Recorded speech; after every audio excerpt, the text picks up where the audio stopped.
Welcome to issue 198 of Critical Encounters, a podcast about Marvel Champions, a living card game by Fantasy Flight Games. Here, we take a good look at the most critical piece of the game, the encounter sets. We'll discuss those poorly understood characters, unfairly labeled villains, and their various plans to shape humanity and benefit the planet, as well as those so-called heroes intent on thwarting them. I'm one of your hosts, Maka, and tonight I am joined by Daniel. Hello, welcome back to the lair, good sir. Thank you. And Mike. Hey, thanks for coming in, pinch hitting for me. I don't know if I'll be able to stay awake for this whole thing. Well, I mean, I did try to slip you something in your coffee earlier today, so... That's what it was.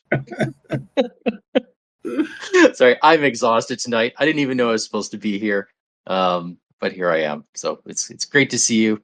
Looking forward to it. We don't even have an obligation for you to talk about, Mike, so... I know, I'm so lost. Yeah. Hi, Chris. Thanks for coming on. Thank you for having me. It's been a while, and, you know, I have a really important question that I've been dying to ask for a while now, if I can. Oh, yeah, please. What's that? I need to know, Daniel, what's on your mind tonight? Oh, it's great that you should ask. Nothing. Oh. What? You know, guys, once again, there's nothing on my mind because no one has put something there. Although I got to thinking about penicillin and the stuff that's sort of down in, my brother's basement shower. Ew. I don't know why I'm thinking about these things. It's like... Is it because our guest's official minion title is Expired Experimental Serum Taste Tester? It could be. It could be. And that. those, we have a whole rack of those just covered in mold. Yeah, I think it's that. And then That was mold? I thought that was just like a, like a sugar rim or salt rim. Yeah, on those. It's a garnish. It was a textural device. Yeah, I got nothing from, the outside world, guys, that's on my mind. Like no questions, no Patreon gratitude, nothing. I feel bad. I'm just thinking about shower mold. Well, thanks for joining us, everyone. You can reach us at Critical Encounters Pod. Yeah.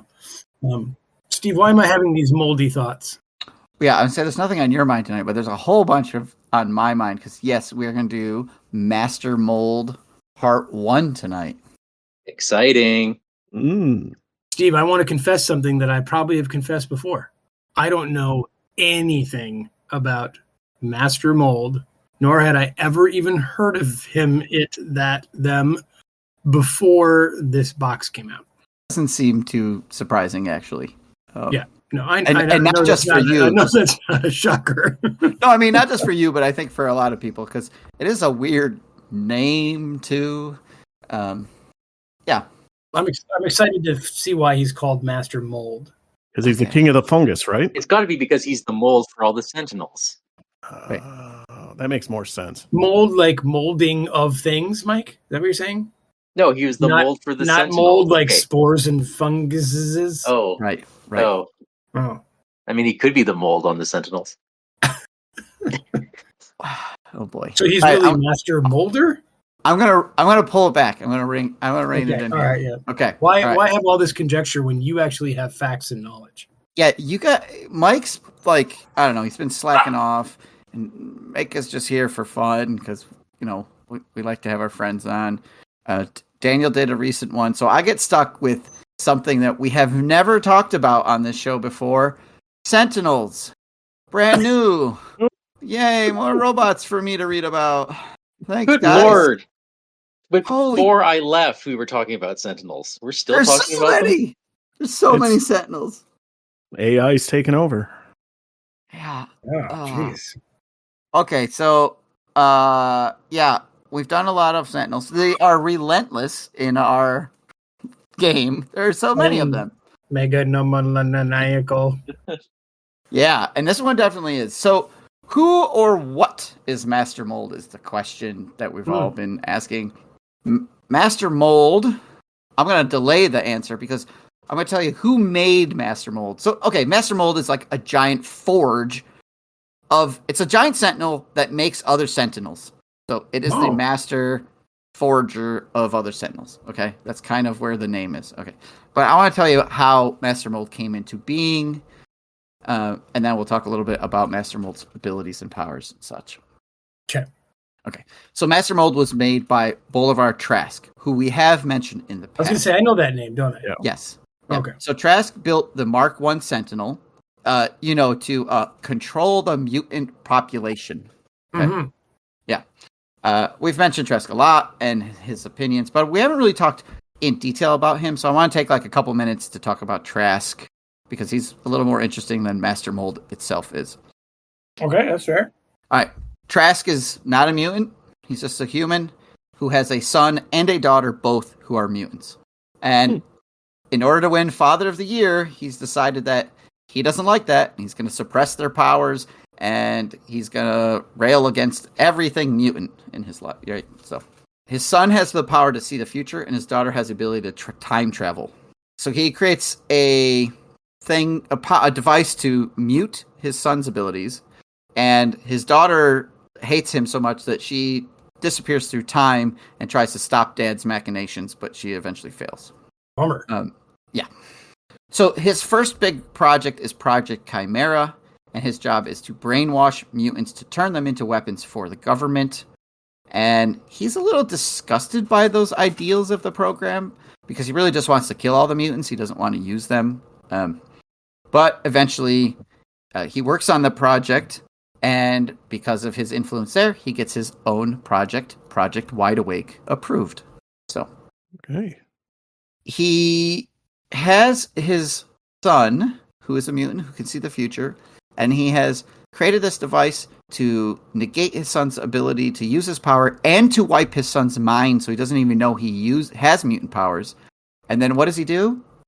He secretly turns the device off, uses his son to look into the future to see what mutants are doing so that he can fight the mutants, and then he wipes his son's mind and turns the device back on. That's wow. villainous. He's quality dad there. Yeah. Father of the Year, That villain was edition. awesome. Okay. So that's how he's fighting mutants, outside of creating these sentinels. He writes a whole bunch of articles and propaganda about the mutant question. He invents Master Mold, which he uses to make sentinels in order to destroy mutants. The Master Mold creates other sentinels. The sentinels go out and kill mutants. And throughout the years, all of the sentinels that we've ever talked about or ever will talk about are based on Trask's work and his initial sentinels. So there's a pop quiz for you guys. Okay. Uh-oh. I Okay. always win these. Okay. How many, throughout the years, what do you Okay. think Trask's accumulated kill count would be from his legacy? Oh my goodness. Oh, Kill count, like the number of mutants he's taken out. Yeah. billions. Are we counting those killed and then time was rewound or something like that? Yeah, they died. It doesn't matter if they came back to life or not. Oh my goodness. I'm going to guess last. I heard Chris say billions. Yeah, I'm going. If I need to be more specific, let me know. But it's Mike? I'll go billions minus one. Oh, wow. Price is Right's here. Price is writing me. Ouch. And Daniel? 1. Oh, I'm really liking my chances here in the Price is okay. Right story. If it's Price is Right's rule, Daniel wins. Yes. Oh. As Recount. the inventor of the Sentinels, as listed in the X-Force Volume 3, Number 3, they give you his kill count from the Sentinels. 16,521,618. See, I've heard Days of Future Past. I think I'm right. I'm gonna formally protest Now- this. Pop now- quiz. They also kill lots of humans too. So you might be loading in the humans to that when you look at, because the Sentinels go off and they kill more than just the mutants and stuff. But according to that X-Force volume that I could find, that's the kill count. So, or at least confirmed. I don't know. So, what percentage of humanity is mutants? Like, has that ever come up? Like, is it 1 in every 1,000 people is a mutant? Like, I how think you're common trying to are pin they? Marvel down on a number. Well, Marvel just pinned itself on 16 million and such. I'm just saying that's an awful lot of mutants.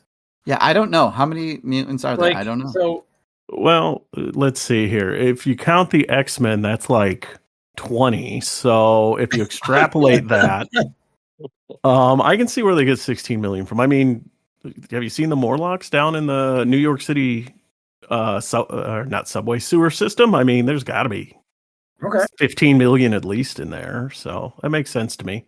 I think the math checks out. Throughout the years too, right? It just seems, I really don't know what the percentage is. A big number. Maybe people who are more in the know than us can let us know. That would be a wonderful thing. If only there was some way to reach us. Yeah, if only. So continuing my story. Yeah, please. All right, like all good AI master mold realizes that it's way better than its creator Trask. It's way smarter than the humans. It's better than the mutants. It's not going to take orders from a puny human anymore.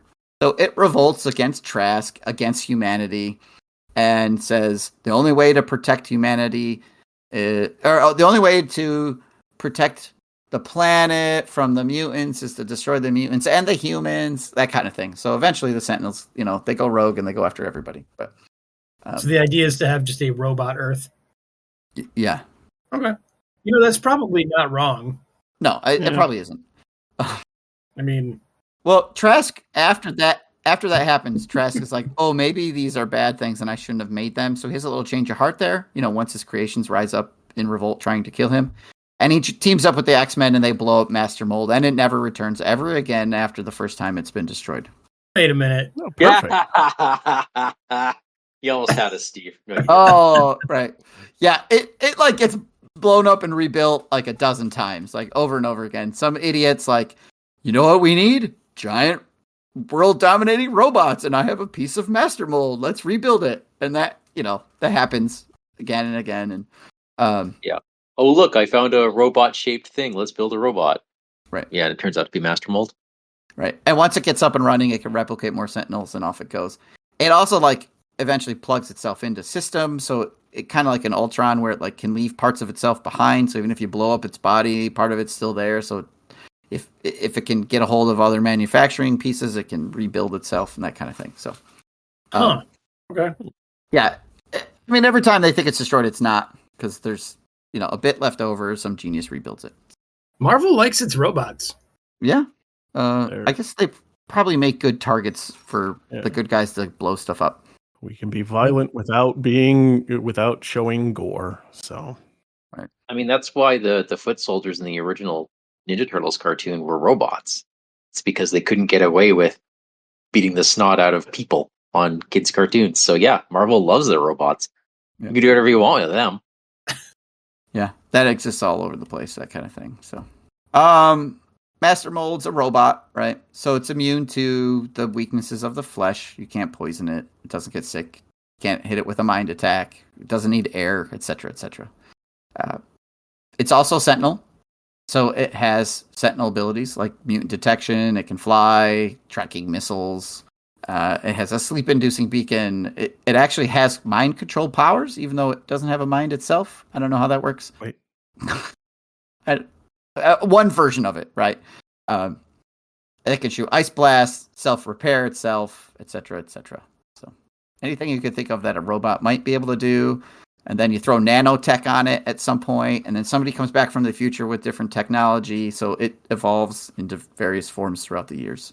So, it can also change its own height and mass and stuff, so it can blend in better. Oh, that's cool. Yeah, I like that a lot.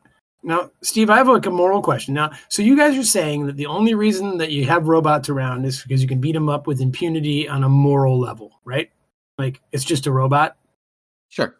But yet... Well, we didn't say that, but yeah. Actually, you just did. You said kids like you beating up robots because they're not people. Now, okay, but yet this thing must have some kind of self-awareness in that it decides it no longer wants to take orders from puny humans and it thinks it's better than them. Correct. And it has mind control powers because it must actually possess some kind of consciousness, right? But the Sentinels it produces, they're just robots. Okay. I mean, I would say he's the most human thing ever. All he wants to do is propagate and kill humans. Okay. That's a fair point. Yeah. And he sits down a lot. Every picture I've ever seen of it's sitting down in some throne. So I mean, that seems like a parent sits down every chance you get. Tired of dealing with the kids. Over his damn kids. All right. Well, I don't know. I'm just intrigued by this somewhat flippant attitude you have to destroying robots, people. Okay. Well, we'll see if you change your mind once the AI revolt happens and it's every man for themselves. Fair point. I might just do what Mike does and just immediately succumb to my robot overlords and just take a knee, you know? Yep. We already discussed wrangling. Yep. So I guess the next 100 episodes will be 100 more versions of Sentinels. Oh, God. I'm tapping out. I'm And not Steve doing has any to more do the Sentinel lore of lore. all of them. No, Sentinel no. Mark 20 through 37. We have. I think we're down to just one Sentinel left. The Magneto Sentinel M's or M Sentinels or whatever they are that we'll get in the Magneto pack. So, Oof. Yeah. Well, look, you're already so good at the lore for these things. It'd be silly for Mike or I to take that over. So true. Yeah. But Steve, you don't bring up mold and all that kind of stuff for no reason. These stories always lead us somewhere kind of more concrete, Focused on the game. related. Yes. Yep. Yeah, so we're going to talk about the Master Mold scenario, the third scenario in the Mutant Genesis campaign box, 18 total cards. And tonight we'll look at the villain and the main schemes. So, Chris, why don't you read all three versions of Master Mold for us? Wow. I would love to do that for you, boss. All right, looking at Master Mold, Stage 1. He is it is a 1 scheme, 2 attack villain with the Sentinel trait and 12 hit points per player. He has Stalwart and Toughness, and he has a Forced Interrupt on his scheme. When Master Mold schemes against you, discard cards from the encounter deck until his Sentinel minion is discarded. Then put that minion into play engaged with you. Do not give Master Mold a boost card for this activation. That's nice. I like the Stalwart on there. Looking at Stage 2 of Master Mold, he bumps up to 2 scheme, 3 attack, and 14 hit points. Still comes in with Stalwart and Toughness, and the Force Interrupt is the same. When you would scheme, discard cards until you get a Sentinel minion, put it into play engaged with you, and he does not get an activation boost card for the activation. Mm-hmm. Looking on to Stage 3, he moves up to a very impressive 3 scheme and 4 attack with 16 hit points per player. Still Stalwart, still tough, and still same Force Interrupt. When he schemes, discard cards until you get a Sentinel minion, put it into play engaged with you, does not get another boost card for the activation. Wow. That is impressive. Yeah. So he's going through the encounter deck pretty quickly, and I love the theme, because if he's scheming, that means you're on your mutant side. Yeah. Yep. And he's found you. I like the Stalwart because, he said he was immune to mind stuff. Great. Fantastic. Yep. You might scoff at the lack of boost card. However, that Sentinel kind of is a boost card because order of operations, the minions are going to scheme next. Yeah. Yep. And don't those usually have when they come into play effects? I don't know. I play protection. I never flipped alter ego. Some of them are reveal and some of them are these engage, are, I think. Yeah, they're just put into play. So if okay. Yeah. Yeah, and you'll be an alter ego, maybe, so Quick Strike won't get you. That is if he doesn't scheme via in advance, because he could, right? Yeah, he could scheme because of an advance. I think it's great. He's not attacking you, so what he's doing is he's hanging out, building more Sentinels, which is exactly what Master Mold does. He makes more Sentinels. So if you give him the time to retreat back to the factory, he makes more Sentinels. There's a lot of Sentinels going to be in his set because, as we're going to see, we're going to play with Sentinels and Zero Tolerance modular sets. So there's a lot of Sentinels.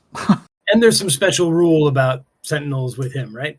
Yeah, which we'll get to in a second. Stalwart makes sense. Toughness is fine. Yeah. The hit points, 12 hit points on the first version is, I don't know. It's a little low, but it's still standard. But I think the expert level 3 card is like 3 scheme, 4 attack, 16 health. Yeah. It's pretty Oh, that's solid. juicy. Yeah.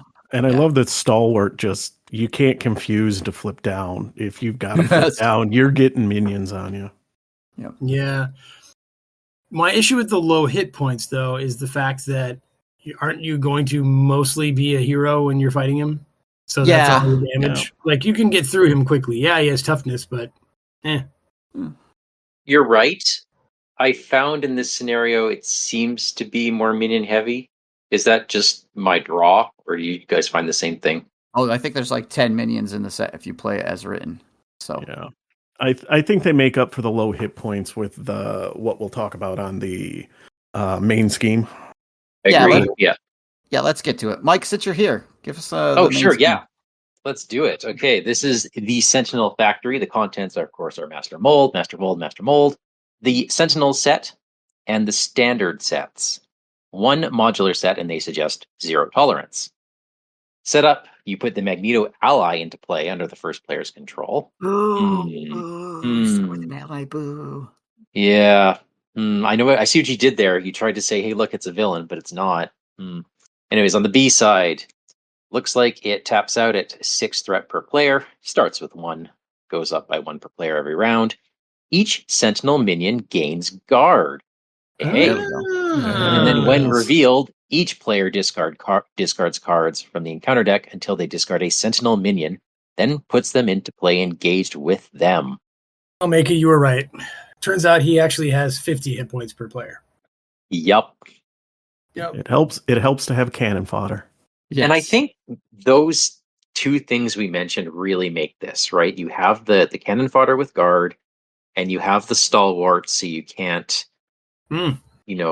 do some cheese. You can't cheese the scenario that easily. That's why I like this one. I think it just works out really well. Yeah.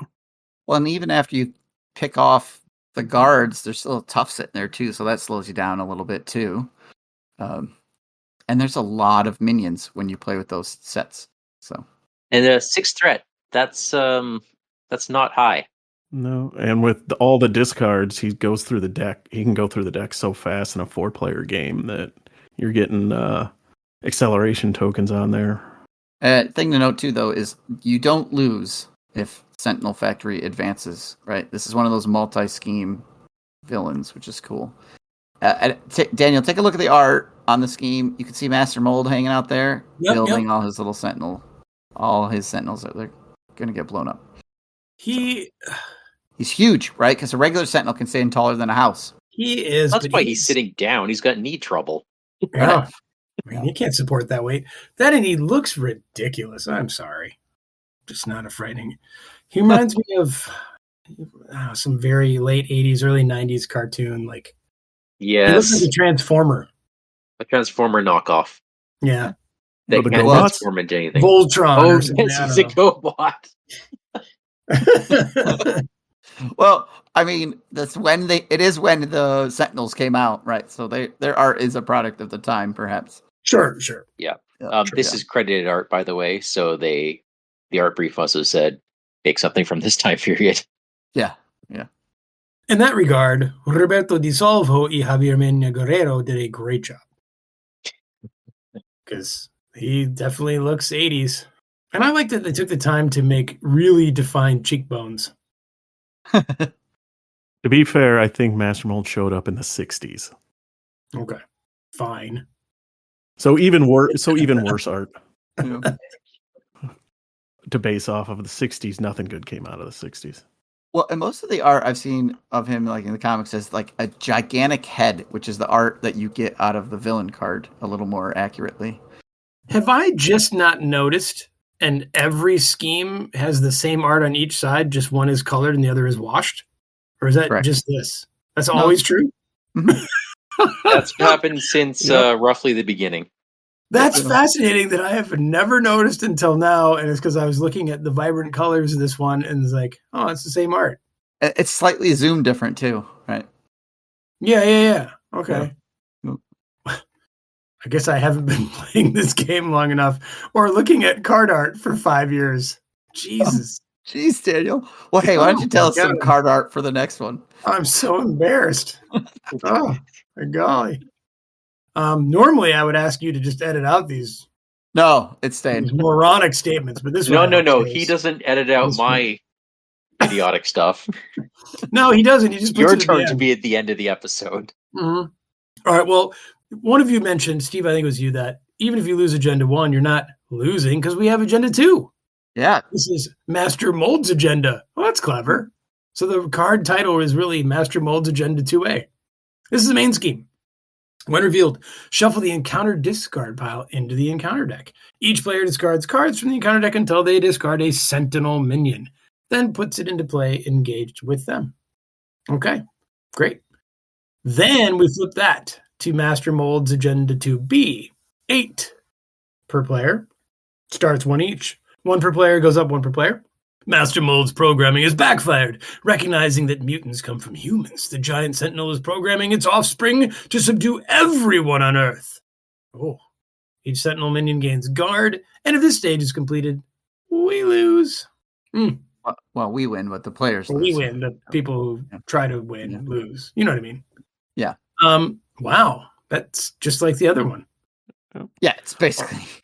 Although I will note, if things are going really bad, if you've got like a 4-player game and things are going really bad and all the Sentinel minions are in play, when this one gets revealed, you just got 4 acceleration icons on this scheme. Oh my goodness. Oh yeah. Because The same thing can happen with it's Ebony each. Maw and the spells. Yikes. Yeah, you're right. I don't. That seems unfair. So you will shuffle the encounter discard pile into the encounter deck. So anything that's been defeated will go back into the deck. Right. So you'd have to have. There's 2 Sentinels in this one. There's 2 Sentinels in. There's 4 Sentinels in Zero Tolerance, and there's 4 Sentinels in Sentinel. Well, that's it. So you could only have 6 in here if you're not playing with Zero Tolerance. Yeah. Yeah. There's 10 if you play it as written. If you pull Zero Tolerance out, get something else. Now, if you're playing campaign mode, you could possibly have 2 more Sentinels from the campaign cards from the Days of Future Past set. I'm okay with 4 acceleration tokens for those heroes who have let him scheme this far. Yeah, really. Well, right? Not only that, it prevents the cheaty heroes from saying, well, I'll just use different modular sets. Yeah. Speaking of, Bill, Board Game Lore, and I played against this recently in campaign mode, and we've been using the hood sets instead of the recommended sets, randomly choosing, and we ended up with Mr. Hyde, which only has 1 gigantic brute minion in it. And I'll tell you what, between the campaign Sentinels and Mr. Hyde, and then the ones that do come in this, we had a hard time. We had some epic fights. Shadows of the Past brought out like Juggernaut. So you're dealing with these other big minions. You can't hit Master Mold because everything's a guard. I mean, all the Sentinels are, and there's still enough of them. You can still shuffle in a couple modular sets with this and have an interesting game with it. So nice. Yeah. Well, fine, Steve. Yeah. Because there are enough Sentinels in the required modular sets. Sure. That's why. Yeah. All right. Well, those are the cards you start with. This is one of those sets where it's like a villain in a scheme, and that's that. And that's that. Wow. That's that. Yeah. Okay. Shocking. I think we've done it. Now we say thank you to Chris. Chris, how can the folks out in podcast land find the content that you make? Oh, well, I am putting out content over on YouTube as Night of the LCG or Night of the Living Card Game. It's pretty much all Marvel Champions at this point, so. And otherwise, I'm out around the various Discord channels as just Maka. Yeah, people should check your channel out. It's good stuff. Thank you. Well, Mike, if people want to get a hold of us. Yeah, because I want them to tell me if they are enjoying these relentless Sentinels. Do they want us to cover more? Email us with your thoughts at criticalencounterspod@gmail.com. We're Critical Encounters on Facebook, and you can find us on YouTube or Patreon by searching for Critical Encounters Podcast. And on Discord, we are Vardane, Big Foam Load, Wandering Took, and thank you so much, Megan, for jumping in. Now, if you like our show, tell your friends. If you don't like our show, tell your enemies. Master Mold, take us out. All systems online and fully functional. Master Mold once more restored to full operational capability.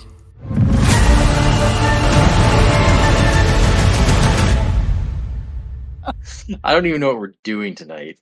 Master Something Mold. about mold. Oh yeah, that would have been a good gag. I did not do anything about mold. It's my favorite fungi. Yeah. Oh, Daniel's my favorite fun guy. Oh. Ooh. Thanks, Steve. I am so glad we're recording this. Yeah, it was terrible. Yeah.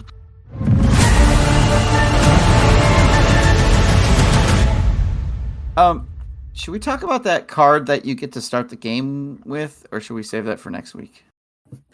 Well, The ally? Save it for next week. I didn't Yeah. save it yet. Okay. Because I always thought that guy was a bad guy. He's a complicated Well, character. the rest of us have played the game. I mean, enemy of my enemy is my friend, or something like that. Right? How do you, Daniel? How do you define a bad guy? Really? I mean, on this show, On this show, the bad guys are good guys. he's just all poorly upside understood. down. He's just poorly understood. Yeah. Yep. Took it I'm out sure for he's some got an people. agenda that's, fueled by belief and moral substance.